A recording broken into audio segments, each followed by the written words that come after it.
அது மட்டும் இல்லாமல் விசுவாசமாக இருக்கணும். மற்ற இதெல்லாம்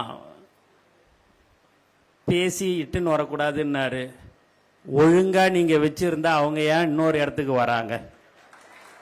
நீங்கள் ஒழுங்காக வச்சுனுக்காதனால தானே அவங்களுக்கு தெரியுதில்ல எந்த இடம் நல்ல இடம், எந்த இடம் ஊழல் இல்லாத இடம் எதுன்றது அவங்களுக்கு தெரிஞ்சு அவங்க எங்ககிட்ட வராங்க. நான் இதெல்லாம் பேசவே கூடாது. வருகிறவர் என்னை வரவேற்கிறேன். ஏதோ பேசணும், எங்க அண்ணன் என்னை எதிலையாவது ஒரு வம்புல இழுத்து ஒண்ணுன்னு நான் நினைக்கிறாரு.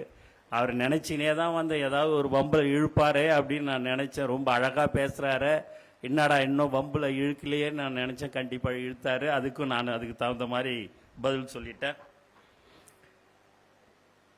உங்களுடைய தாளாளர் எனக்கு நான் எப்பயுமே அவர் பிரின்சிபால் சார்ன்னு தான் சொல்லுவேன். ஏன்னா நான் 6ஆம் வகுப்பு படிக்கும்போது எனக்கு அவர் ஹிஸ்டரி வாத்தியாராக இருந்தார்.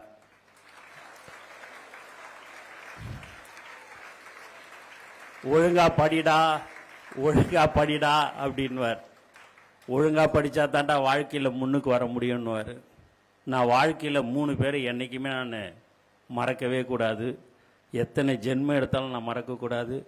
ஒன்று, மாண்புமிகு தமிழக முதலமைச்சர்,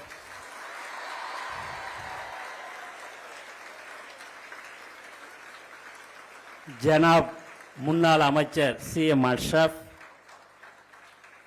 அதற்கு அடுத்தபடியாக உங்கள் முதல்வர், உங்கள் தாளாளர்.